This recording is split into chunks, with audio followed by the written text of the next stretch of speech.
कार्य क्यों हो रहा है, उसका ये इम्पोर्टेंस क्या है।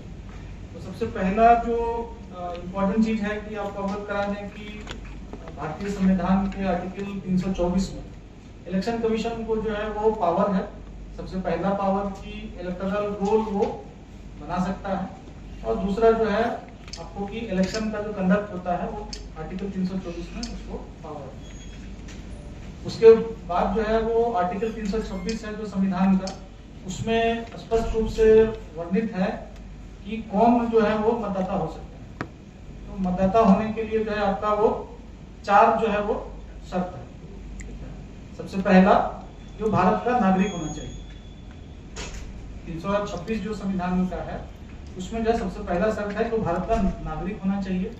नंबर 2, वो जो है 18 साल का जो है से ज्यादा का होना चाहिए, 18 साल या 18 साल से ज्यादा का होना चाहिए।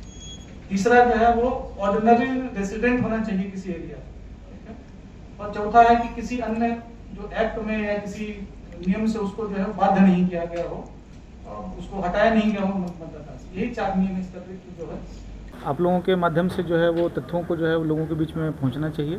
जैसा कि आपको अवगत कराया गया है कि जो स्पेशल इंटेंसिव रिवीजन है वो किसी भी तरह से जो है वो पहले से जो कार्य हो रहे हैं उससे वो अलग नहीं है। हम लोग जो है वो वर्तमान में जो इलेक्टर हैं उस इलेक्टर के संबंध में हम लोग जो है वो पुनर्सत्यापन करा रहे हैं, और वो उनको जो है वो 2 कॉपी में प्री प्रिंटेड उनको मिलेगा। जो भी हमारे इलेक्टर हैं उनको जो है वो संबंधित डॉक्यूमेंट के साथ हम लोगों को वापस कर देंगे। जो इनमरेशन फॉर्म है, गणना प्रपत्र जिसको हम लोग कह रहे हैं, तो आप लोगों के माध्यम से सभी जो निवासी हैं सारण के, उनसे जो अपील रहेगा कि वो जो हैं वो उसको हम लोगों को वापस कर दें।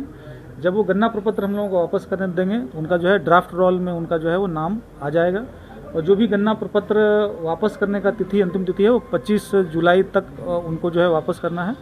और फिर उसके बाद अगर कोई किन्हीं कारणवश अगर किन्हीं का छूट जाता है तो 1 अगस्त को हम लोगों का प्रारूप जो प्रकाशन हो जाएगा, और 1/8 के उपरांत वो 1 सितंबर तक जो है वो अपना वो डिटेल्स जो है हम लोगों को भेज सकते हैं फॉर्म 6 के साथ में एक डिक्लेरेशन लगा के। तो कहीं भी कोई भ्रांति नहीं है। दूसरा क्या है कि जो डॉक्यूमेंट्स जो हम लोगों का 11 डॉक्यूमेंट्स हैं, उन डॉक्यूमेंट के संबंध में आप लोग अगर प्रचार करेंगे तो लोगों को ज़्यादा सुविधा होगी। और वो जो लिस्ट है वो ऐसा नहीं है कि एग्जॉस्टिव नहीं है, वो इंडिकेटिव लिस्ट है। अगर कहीं अगर कोई दिक्कत आती है तो जो ERO हैं वो अन्य डॉक्यूमेंट के आधार पर भी निर्णय लेने में सक्षम रहेंगे, लेकिन ये 11 डॉक्यूमेंट में से कोई भी एक डॉक्यूमेंट अगर वो सबमिट करते हैं तो उसके आधार पर निर्णय लेना आसान रहेगा। अन्यथा जो है कोई और डॉक्यूमेंट देंगे तो उसमें फिर निर्णय लेने में जो विभिन्न जो कारण होंगे उनको जो है समीक्षा करने के बाद ही वो ले पाएंगे। सर 11 डॉक्यूमेंट्स जो होंगे उसको भी थोड़ा डिटेल कर दीजिए।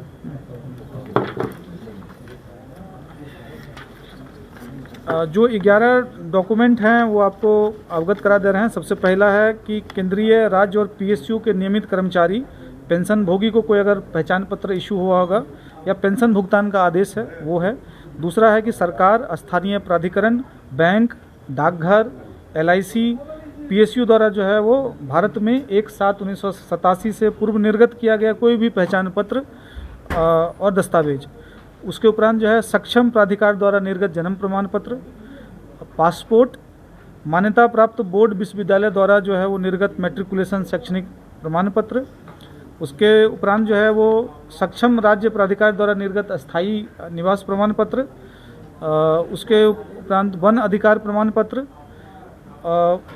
सक्षम प्राधिकार द्वारा निर्गत OBC, SC, ST या कोई जाति प्रमाण पत्र, राष्ट्रीय नागरिक रजिस्टर में किसी का अगर नाम हो, राज्य स्थानीय प्राधिकार द्वारा तैयार किया गया पारिवारिक रजिस्टर, और अंत में राज्य सरकार के द्वारा जो है कोई भी भूमि और मकान का अगर आवंटन के संबंध में अगर कोई उनका प्रमाण पत्र हो।